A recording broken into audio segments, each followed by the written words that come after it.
ओम नमः सिद्धेभ्यः। ओम नमः सिद्धेभ्यः। ओम नमः सिद्धेभ्यः।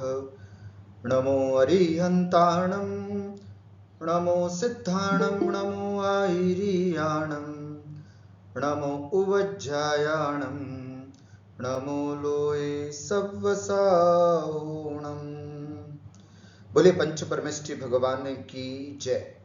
संत शिरोमणि 108 आचार्य गुरुवर विद्यासागर जी महाराज जी की जय। परम पूज्य मुनि पुंगव 108 श्री सुधा सागर जी महाराज जी की जय। समस्त मुनि संघ की जय। द्वादशांग चिन्वाणी माता की जय। अहिंसामय विश्व धर्म की जय। द्वादश वर्षीय श्रवण संस्कृति स्वाध्याय पाठ्यक्रम में आप सभी महानुभावों का मैं हार्दिक अभिनंदन और स्वागत करता हूं। हम सब अभी द्वादश वर्षीय के प्रथम वर्षीय पाठ्यक्रम का यहाँ पर स्वाध्याय कर रहे हैं, जिसमें कुल 4 ग्रंथ हैं, जिसके अंतर्गत श्रवण संस्कृति सिद्धांत प्रवेशिका खंड ब के अंतर्गत अगला पाठ है हमारे प्रमुख जैन तीर्थ।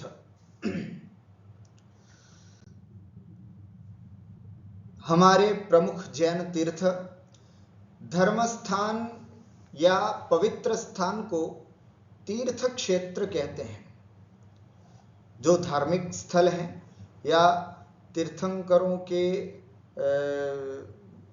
कल्याणकों से या तीर्थंकरों के गमनागमन या समवषण आदि के लगने से अथवा कोई चमत्कार आदि होने से जो स्थान पवित्र हो गए हों, उन सबको हम तीर्थ क्षेत्र कहते हैं।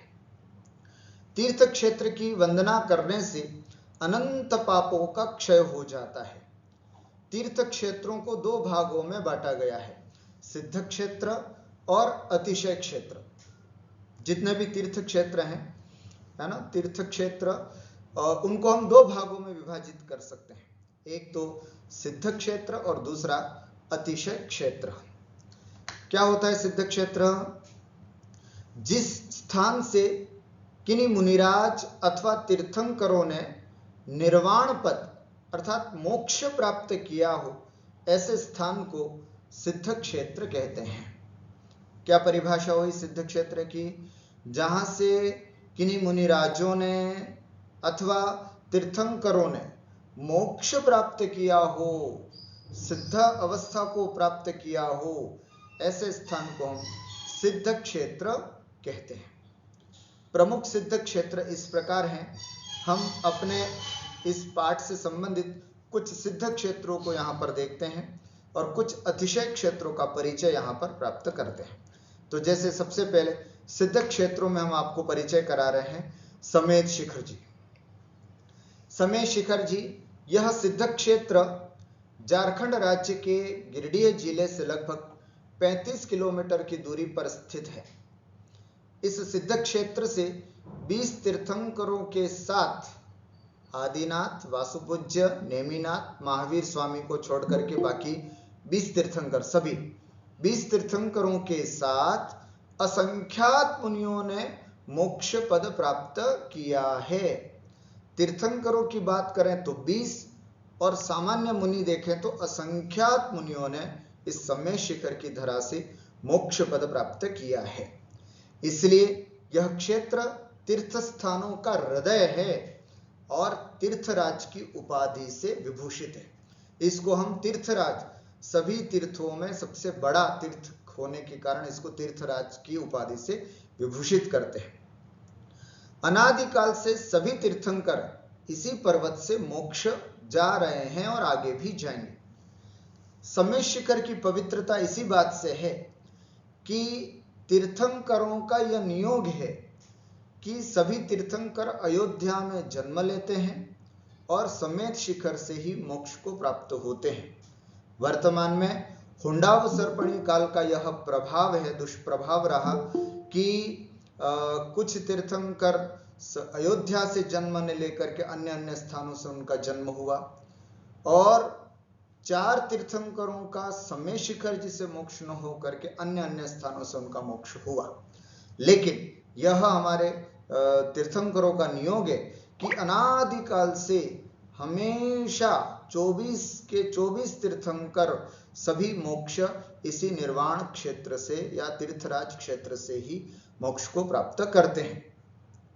इतना प्रलय आता है, सब कुछ हो जाता है, लेकिन तीर्थराज समय शिखर वहीं का वहीं है। ऐसे कैसे? तो कहा जाता है, शास्त्रों में इसका उल्लेख आता है कि इस तीर्थ क्षेत्र, इस तीर्थराज के नीचे एक नंद्यावर्त स्वस्तिक है।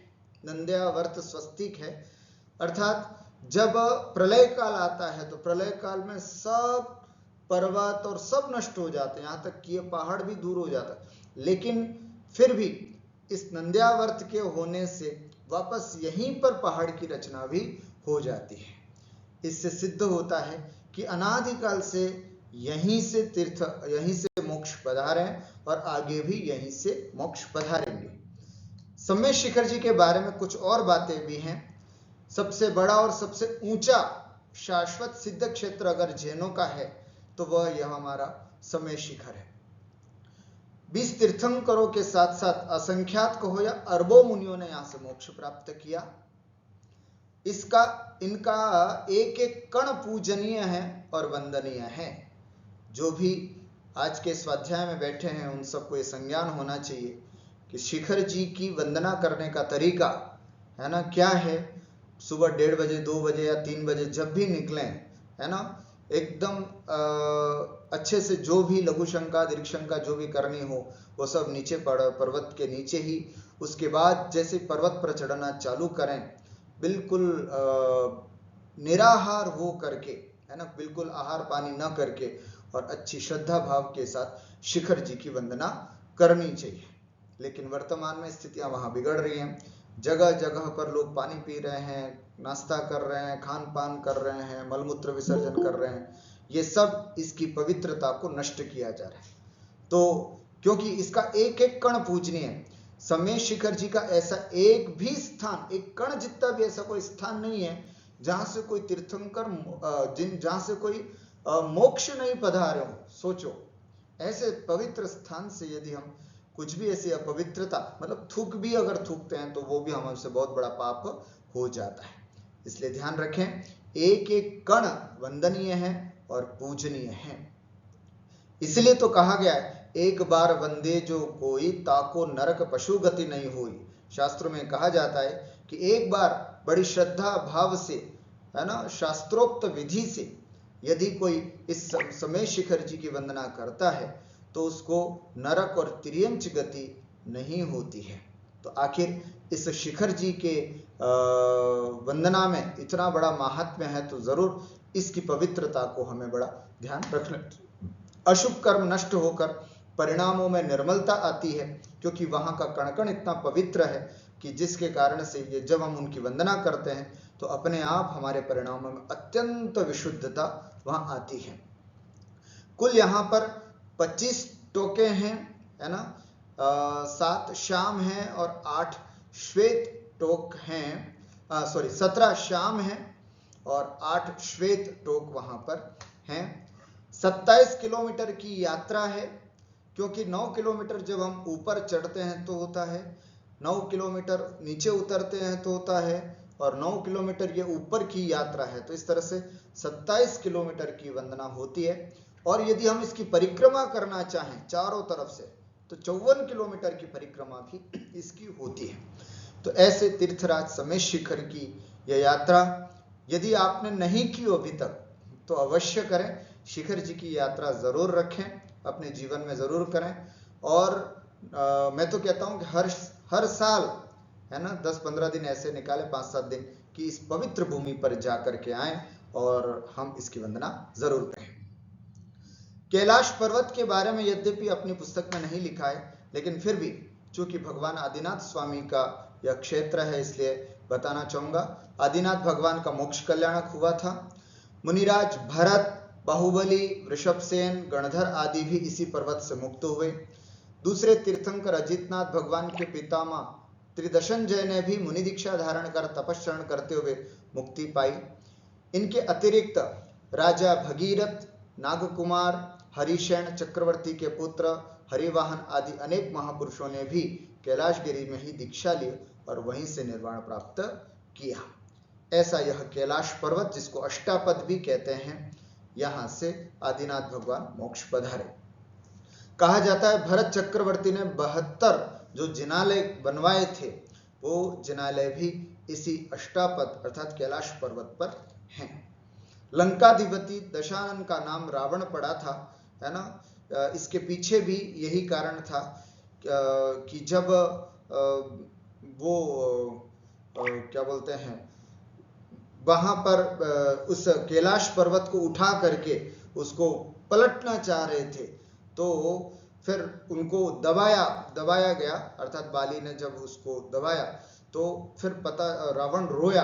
कहते हैं कि रावण के रोने से, रोति इति रावणः, वैसे तो नाम उनका दशानन था, लेकिन कैलाश पर्वत नहीं उठा और दब जाने के कारण वो रोए हैं, तो रोति संस्कृत में धातु एक रोति इति रावणः, तो इस कहते हैं कि यहां से उनका नाम रावण पड़ा था। चर्चा करते हैं इसमें गिरनार जी की। थोड़ा सा क्रम उल्टा हो गया, है ना। ब स में स पहले आ गया, इसमें स, गिरनार जी की चर्चा यहां पर पहले कर लेते, कोई दिक्कत नहीं। यह सिद्ध क्षेत्र गुजरात प्रांत के जूनागढ़ जिले में स्थित है। यहां से नेमिनाथ भगवान ने मोक्ष प्राप्त किया है। गिरनार जी, है ना, गिरनार जी यहाँ से, ये भी एक सिद्ध क्षेत्र है जहां, जो कि जूनागढ़ में स्थित है। यहाँ से नेमिनाथ भगवान ने मोक्ष प्राप्त किया, है ना। नेमिनाथ भगवान के 3 कल्याण इस गिरनारी जी से हुए। भगवान नेमिनाथ के अतिरिक्त प्रद्युम्न, शंभु कुमार, अनिरुद्ध कुमार आदि 72 करोड़ 700 मुनियों ने इस उर्जंत गिरी से मोक्ष पद प्राप्त किया। यहां कुल 5 पहाड़ी हैं गिरनार जी में। प्रथम पहाड़ी पर राजुल की गुफा, दूसरी पहाड़ी पर अनिरुद्ध कुमार के चरण चिन्ह, तीसरी पहाड़ी पर शंभु कुमार के चरण चिन्ह, चौथी पहाड़ी पर प्रद्युम्न कुमार के चरण चिन्ह हैं, 5वीं पहाड़ी पर तीर्थंकर नेमिनाथ के चरण चिन्ह हैं। चरण चिन्ह के पीछे तीर्थंकर श्री नेमिनाथ जी की भव्य दिगंबर प्रतिमा भी है। वर्तमान में स्थितियां वहां पर कुछ खराब हैं, इसलिए हम अच्छे से वहां पर दर्शन नहीं कर पा रहे हैं। चंपापुर जी, यह सिद्ध क्षेत्र बिहार राज्य में स्थित है। इस क्षेत्र से वासुपूज्य भगवान ने मोक्ष पद प्राप्त किया, है ना। वासुपूज्य भगवान चंपापुरी से मोक्ष पधारे। यह सिद्ध क्षेत्र बिहार राज्य में स्थित है ना। इस बात को हमें समझना है, वासुपूज्य यहां से मोक्ष पधारे। उसके बाद पावापुरी जी, पहला समेश शिखर जी, दूसरा चंपापुरी जी, तीसरा गिरनार जी और चौथा पावापुरी जी। पावापुरी जी, यह सिद्ध क्षेत्र भी बिहार प्रांत में स्थित है। यहां से भगवान महावीर स्वामी को मोक्ष प्राप्त हुआ था, ऐसा यह क्षेत्र जानना चाहिए। ऐसे ही अनेक सिद्ध क्षेत्र और भी हैं, है ना। पावापुरी के बारे में हम थोड़ी सी और बात भी समझ लेते हैं। भगवान महावीर का मोक्ष कल्याण यहां से हुआ था। सरोवर के बीच भव्य मंदिर है, इसे जल मंदिर भी कहते हैं। कई लोग, आप लोगों में से कई लोग यहाँ हैं जिन्होंने पावापुरी जी की जाकर के वंदना की होगी। इस मंदिर तक जाने के लिए एक प्रवेश द्वार है, जहां से लाल पाषाण का 600 फुट लंबा पुल बना हुआ है। मंदिर के सामने संगमरमर का एक विशाल चबूतरा भी है, ये आप देख सकते हैं। जल मंदिर के सामने एक समवशरण मंदिर भी है, जिसमें भगवान के चरण विराजमान हैं। वर्तमान में वही श्वेतांबरों का भी एक समवशरण मंदिर है। यहीं पर 7 दिगंबर जैन मंदिरों का समूह है। इनमें बड़े मंदिर में भगवान महावीर की मूल नायक 3.5 फुट श्वेत वर्ण की प्रतिमा है, जो कि विक्रम संवत 1950 में प्रतिष्ठित की गई थी। ऐसा यह पावापुरी सिद्ध क्षेत्र है, जहां से भगवान महावीर स्वामी मोक्ष पधारे। तो हमने तीर्थराज समेश शिखर जी, जहां से 20 तीर्थंकर मोक्ष पधारे, गिरनार जी जहां से कैलाश पर्वत, जहां से आदिनाथ भगवान मोक्ष पधारे, है ना। चंपापुरी से वासुपूज्य मोक्ष पधारे, गिरनार जी से नेमिनाथ भगवान मोक्ष पधारे और पावापुरी से महावीर भगवान मोक्ष पधारे। ऐसे इन सभी सिद्ध क्षेत्रों से हमने परिचय प्राप्त किया। अब कुछ संक्षिप्त में ऐसे अनेक सिद्ध क्षेत्र हैं जैसे एक सोनागिरी जी, आपने देखा होगा सोनागिरी जी, ग्वालियर झांसी लाइन पर सोनागिरी स्टेशन से 2 मीटर श्रवणाचल पर्वत है, पहाड़ पर 77 दिगंबर जैन मंदिर है, वहां से नंग अनंग कुमार आदि 550 करोड़ मुनि मोक्ष पधारे, ऐसा बहुत पवित्र स्थल है सोनागिरी जी। उसके बाद आता है द्रोणगिरी जी, है ना, द्रोणगिरी जी मध्य प्रदेश में सेंधपा नामक गांव है, निकटवर्ती स्टेशन गणेशगंज है, सागर तथा लिधोरा है, यहां से गुरुदत्तादि मुनि मोक्ष पधारे हैं, इसे लघु समय शिखर के नाम से भी जाना जाता है। इसके बाद आते हैं कुंडलपुर जी, है ना, तीसरा सोनागिरी जी, उसके बाद कुंडलपुर जी।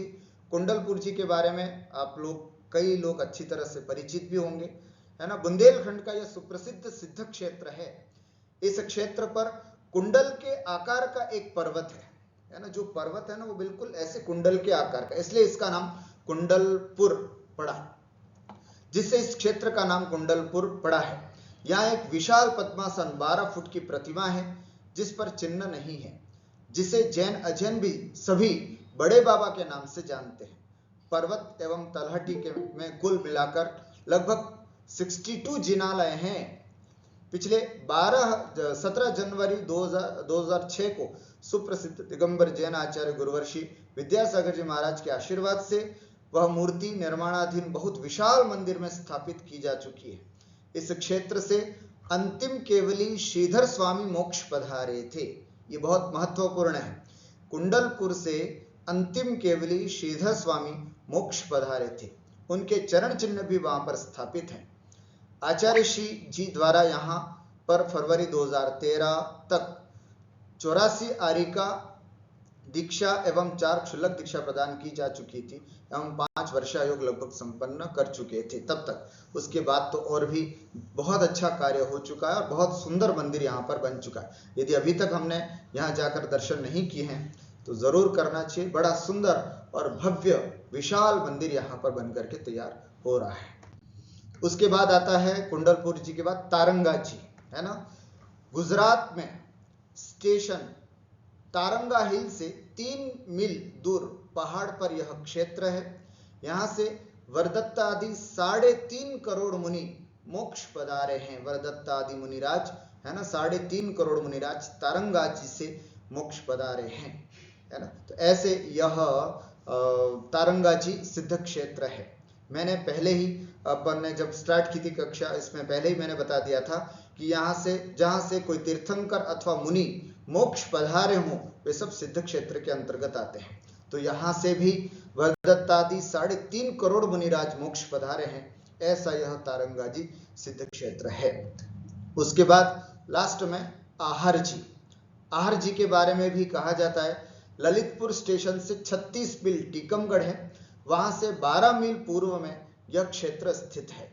यहाँ पर 18 फुट उत्तंग भगवान शांतिनाथ की सर्वोत्तम प्रतिमा तथा विशाल संग्रहालय यहाँ पर है, स्थित है।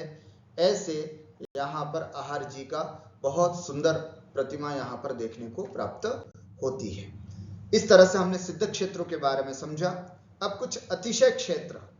अतिशय क्षेत्र क्या होता है, पहले परिभाषा समझते हैं और फिर उसके बाद उसका प्रमुख अतिशय क्षेत्रों का हम परिचय प्राप्त करते हैं। जिस स्थान में किसी तीर्थंकर मुनि आदि के प्रभाव से कोई अद्भुत कार्य हुआ हो अथवा देवों के द्वारा कोई चमत्कार दिखाया गया हो, उसे अतिशय क्षेत्र कहते हैं। एक शब्द में अगर आपको समझना है, अतिशय माने क्या, अतिशय माने चमत्कार, है ना। अतिशय का मतलब है जहां पर कोई मिरेकल हुआ हो या कोई अद्भुत काम हुआ हो, उसे हम अतिशय कहते हैं। जैसे कि कोई रत्न वृष्टि हो गई हो या फिर जमीन से कोई प्रतिमा निकल करके आई हो, ऐसे अतिशय क्षेत्र के नाम से जानते हैं।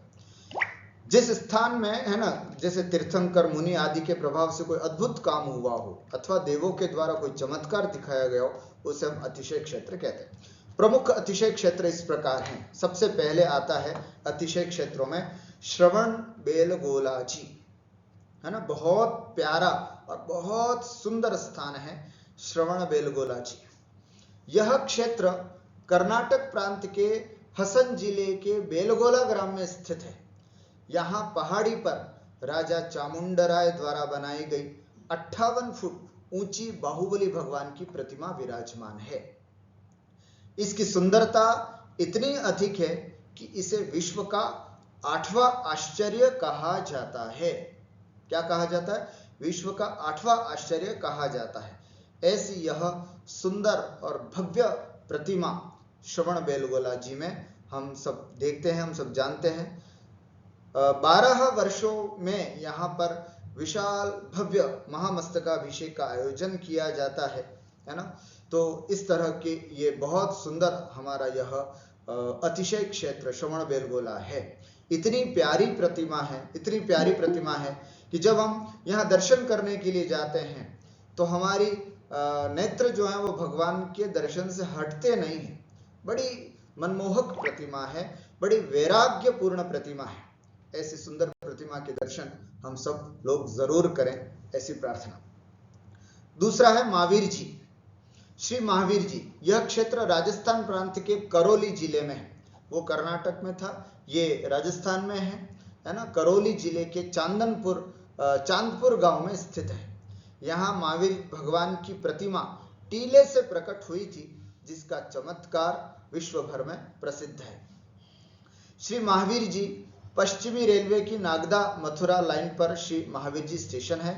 यहाँ से 4 मील पर क्षेत्र है। भगवान महावीर की अति मनोज्ञ प्रतिमा पास के ही एक टीले के अंदर से निकली थी, है ना। आप सबको पता ही होगा, एक गाय थी, वो टीले पर जाकर के दूध झरा देती थी। ग्वाले ने देखा आखिर क्या कारण है, तो जब कि पता चला तो उसको खोद करके देखा तो वहां पर भगवान महावीर स्वामी की प्रतिमा प्रकट हुई। तो यह एक अतिशय वहां पर हुआ, इसलिए अतिशय क्षेत्र है। यहाँ पर जिनालय का निर्माण श्री जोधराज दीवान पालीवाल ने बनवाया था। आज भी बहुत सारे जैन अजैन सब लोग उस महावीर जी के क्षेत्र में, बहुत सारे मीणा गुर्जर आदि सब लोग रहते, तो सब लोग मिल करके महावीर जयंती पर खूब बड़े हर्षोल्लास के साथ यहाँ पर अच्छा मेला भरता है और सब लोग बड़े अच्छी प्रभावना यहाँ पर करते हैं। तो ऐसा यह महावीर जी अति क्षेत्र के बारे में हमने समझा। एक और क्षेत्र है जिसका नाम है पपोरा जी, है ना। पपोरा जी, यह क्षेत्र मध्य प्रदेश प्रांत के टीकमगढ़ जिले में स्थित है। इस स्थान पर पूर्व में एक कूप में मनोवांछित वस्तुओं की प्राप्ति होती थी। यहाँ पर पपोरा जी में कुआं है। कहा जाता है कि आप जो भी प्रार्थना करते हो, जो भी चाहते हो, वो सब वस्तु आपको प्राप्त हो जाती है। मनोवांछित वस्तुएं प्राप्त हो जाती थी। इस कारण से यह स्थान पपोरा जी के नाम से प्रसिद्ध क्यों प्राप्त हुआ है। वर्तमान में भी यहाँ पर बहुत सुंदर और भव्य निर्माण यहाँ पर साधुओं की प्रेरणा से किए गए हैं, है ना। ऐसा यह टीकमगढ़ के पास में स्थित पपोरा जी बहुत सुंदर और अतिशयकारी क्षेत्र जानना चाहिए। ऐसे ही अनेक क्षेत्र हैं, जैसे जैन बद्री कर्नाटक में, मूढ़भद्री कर्नाटक में है, हस्तिनापुर जी, है ना। आरिका ज्ञानमती माता जी ने बहुत सुंदर इसको विकसित कराया। चंदेरी जी, अयोध्या जी, चमत्कार जी, पदमपुरा जी, सांगानेर जी, चांदखेड़ी जी आदि बहुत सारे तीर्थ क्षेत्र हैं, अतिशय क्षेत्र हैं, है ना। कला क्षेत्र हैं, बहुत सुंदर सुंदर क्षेत्र हैं। इसके बारे में मैंने एक अलग से, है ना, एक वीडियो बना रखी है, लगभग 1 घंटे का उसमें है। उसमें जितने भी सब क्षेत्र हैं उन सब का और अच्छे से सुंदर से वर्णन मैंने उसमें कर रखा है। अगर आप विशेष जानकारी चाहें तो उसको भी देख करके अपनी जानकारी प्राप्त कर सकते हैं। मैं इस पाठ के विषय में आपको सिर्फ इतनी बात जरूर कहना चाहूंगा कि हमारे सिद्ध क्षेत्र, अतिशय क्षेत्र, कल्याण क्षेत्र, कला क्षेत्र इतने सारे हैं कि हमें इधर उधर हिल स्टेशंस पर या इधर उधर घूमने की जरूरत ही नहीं है। कई लोग छुट्टियां जैसे ही पड़ते हैं इधर उधर न जाने कहां कहां घूमने इधर उधर निकल जाया करते हैं। मैं आप सबसे यही निवेदन करता हूं कि अपने जीवन में अपने बच्चों को पूरी यात्रा करवाएं। जितने भी क्षेत्र हैं, तीर्थ क्षेत्र हैं, सिद्ध क्षेत्र हैं, अतिशय क्षेत्र हैं, एक अच्छे माँ बाप होने के नाते आप अपने बच्चों को एक भी क्षेत्र ऐसा न बचे कि उनको यात्रा या तीर्थ वंदना न करवाएं। ध्यान से सुने, साल में 2, 4, 5 दिन ऐसे जरूर निकालें कि चलो इस बार दक्षिण की यात्रा करने चलते हैं, चलिए इस बार बुंदेलखंड की यात्रा करते हैं, चलो इस बार राजस्थान के अतिशय क्षेत्रों की वंदना करके आते हैं। ऐसे साल में प्रत्येक श्रावक को कम से कम 4-5 दिन ऐसे जरूर निकालना चाहिए और सभी क्षेत्रों की वंदना करनी चाहिए। वर्तमान में सभी क्षेत्र, विशेष करके पूजनीय मुनिषी सुधा सागर जी महाराज जी की प्रेरणा से तो बहुत सारे क्षेत्र इतने जबरदस्त डेवलप हो चुके, इतने सुंदर सुंदर बन चुके हैं जिसकी कल्पना नहीं की जा सकती। सब व्यवस्थाएं उपलब्ध हैं। तो ऐसे स्थानों पर सभी लोग जरूर जाएं, दर्शन जरूर करें और अपने बच्चों को सभी क्षेत्रों की वंदना, तीर्थ क्षेत्र, सिद्ध क्षेत्र, सबकी वंदना खूब करवाएं। तभी हमारा यह क्षेत्र बचेंगे, बच्चों को इनसे कुछ प्रेरणा मिलती है। और मैं अपनी बात अगर इसमें एक और जोड़ना चाहूँ तो ये भी कहता हूँ कि इतनी प्रतिमाओं के जब आप दर्शन करेंगे तो न जाने कौन सी प्रतिमा ऐसी होगी जो हमारे सम्यक्त्व में कारण बन जाए। कुंडलपुर की प्रतिमा, आहा भव्य है ना। हमारे यहाँ राजस्थान में जहाजपुर करके मुनि सुव्रतनाथ की प्रतिमा, आहा बड़ी भव्य, एक बार दर्शन करें तो दर्शन करते रह जाए। ऐसी सुंदर सुंदर प्रतिमाओं के, हमारे सांगानेर के बाबा हमारे यहाँ के बड़े भव्य प्रतिमा, मतलब एक बार आप दर्शन करें तो उठने का मन ना हो।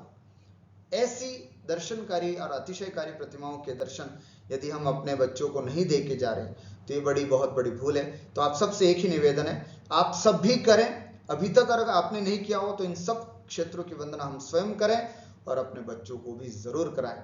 यही मैं मंगल बात आप सबसे इस पाठ के अंतर्गत कहना चाहता हूं।